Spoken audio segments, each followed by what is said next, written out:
What's this? Oh. Well, there goes a cool in-camera transition that I completely forgot to film the other half of literally 5 minutes after I made that. We're off to a great start in this video. Anyway, did you guys know Urban Outfitters now sells 35mm point-and-shoot cameras? I didn't either. I don't know anything. This is going to be a kind of interesting video for me. It's going to blur the lines a little bit between a gear review and a crapshoot. My two favorite things in the whole world. Just kidding, that's probably coffee and beer. I was with my homie Checkout Jacob. He bought another camera from them, but more on that later. For now, I'm going to tell you a little bit about the camera I bought, the $18 Urban Outfitters point-and-shoot 35mm camera. I got some nice bird shit here, and there's the camera. Let's do an unboxing. Here's this, okay? And we got, oh, there it is. That was anticlimactic. And we also got some instructions to tell us how to use our beautiful Ansco Pix Flash. It's funny, believe it or not, this actually isn't my first Ansco camera. This is. But hey, we'll talk about that camera on another day. Oh mama. This feels like the cheapest thing I've ever held in my entire life. Let's really stress that $18 price tag here. Yeah. Feel it. Oh yeah. I like how it looks like they're trying to use like a similar look to the Supreme font in the branding here. Oh yeah. With like the hey, we're hip and cool and memes. Anyway, it was starting to rain, as it always does when I'm trying to make these videos, so we went inside Dwayne Reed, not sponsored, but I needed AAA batteries for the camera. Plus is the pointy side, right? Yeah. Anyway, after my brain finished buffering after that really stupendous display, I decided to load some Fujifilm Superior 400. I also brought a roll for Jacob. So finally, it's time to shoot. So to start things off, I took a picture of Jacob holding my Super 8 camera. Before you ask, yes, I'm working on a Super 8 video. I'm waiting for the film to come back. You'll see it soon. Maybe. You know what soon means around here. Anyway, the first shot I took, I used the on-camera flash. It's pretty bright. It's kind of not super flattering, so I didn't use it a whole bunch, but I figured just in case none of these photos came out, at least I'd have one of them. But yeah, for the rest of this roll, I didn't really use the flash. Yo, he's strutting. Look at this bird. Like you take my picture? Just, he like looked right at you. He knew. So we definitely learned that Jacob is the pigeon whisperer, and I don't have good luck with pigeons, but whatever. I have good luck with street signs.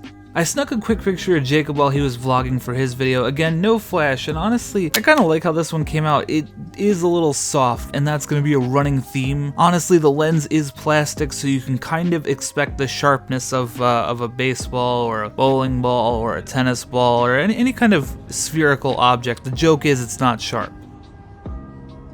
You should also keep in mind that you're shooting on a fairly wide lens. This is a 28mm, so if you want any kind of intimate portrait or street photo, you're gonna have to get pretty close to your subject.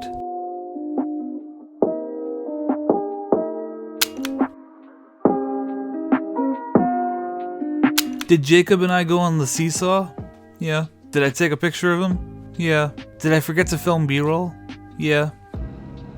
I don't really know if this is a compliment or what. I don't know how to feel about it, but the experience shooting on this camera is very similar to shooting on a disposable. And granted, I will say I've used Fujifilm disposables that feel sturdier than this one. The camera is very, very plasticky and very cheap feeling. In fact, right out of the box, it already has like the plastic separating a little bit on the top there. I was actually a little bit worried that it was letting light in. Fortunately, it didn't.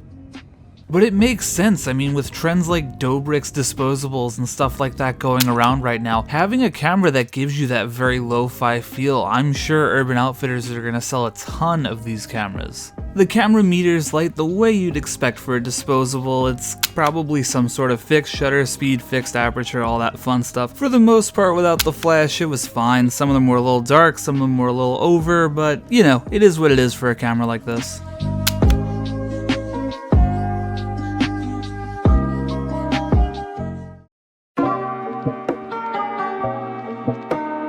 It took me a little bit of time to really marinate on this idea to understand who this camera's for. I genuinely think this could be a good choice for someone who wants to get into film photography, but doesn't necessarily want to go thrifting or go through eBay or Goodwill or whatever the case may be. This is a simple camera that's at a store you might already be going to. And the real benefit of buying a camera like this is that it's going to prevent you from wasting a bunch of money on disposables. You get a similar experience. Point and shoot, you don't really think about anything, you just compose a photo and you're shooting on film. The difference is that you're not just chucking a disposable camera in the garbage at the end of the day.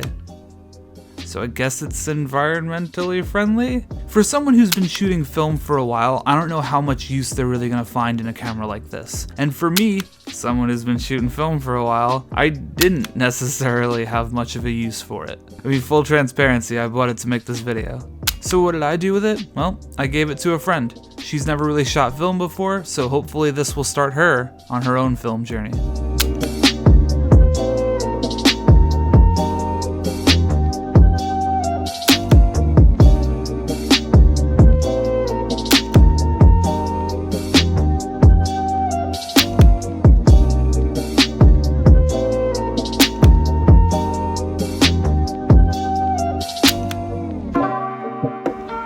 Rusty lock.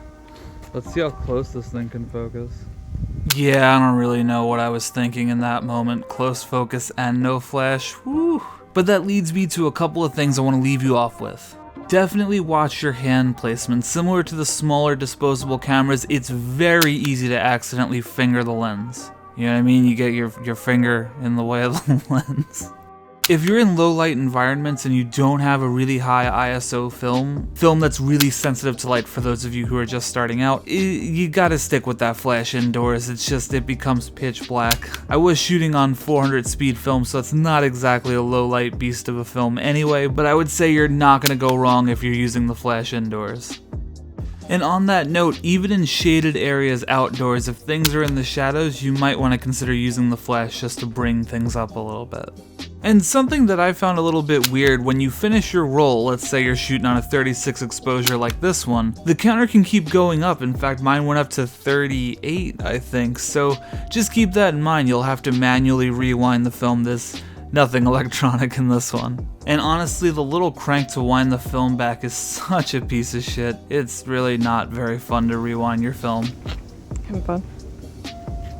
No, this is like the worst rewind I've ever used. But it works. This camera doesn't have any bells and whistles, and it really doesn't cost all that much. It's definitely going to be a good place to start for some people. And if you are starting out, here's the best advice I can give. Just take the camera out with you and have fun with it. So guys, Jacob did a video too about the camera that he picked up from Urban Outfitters. This beautiful Ansco Prestige Tegra? Focus free 28mm Ansco. Check out his video. He's also just a cool dude. We work together and take pictures and stuff. So go to his channel. This is great. Oh, my knee. I mean, that outro was so perfect. I don't know why I'm bothering with this one, but make sure you check out Jacob's video about his Urban Outfitters camera, the whatever it's called. I'm not going back and figuring that out again. And if you found this video useful, give it a like and a comment. Let me know, have you used this camera? Does it interest you? And as always guys, smash subscribe, give the video a share. That kind of thing really helps me out. We're getting close to 5,000, so who knows? That would be cool. Anyway, you can find me on the socials. I'm on MySpace, I'm on Twitter, I'm on Discord, I'm on Instagram, I'm on TikTok. Follow me. This is the worst intro I've ever recorded. Outro. Great. Bye.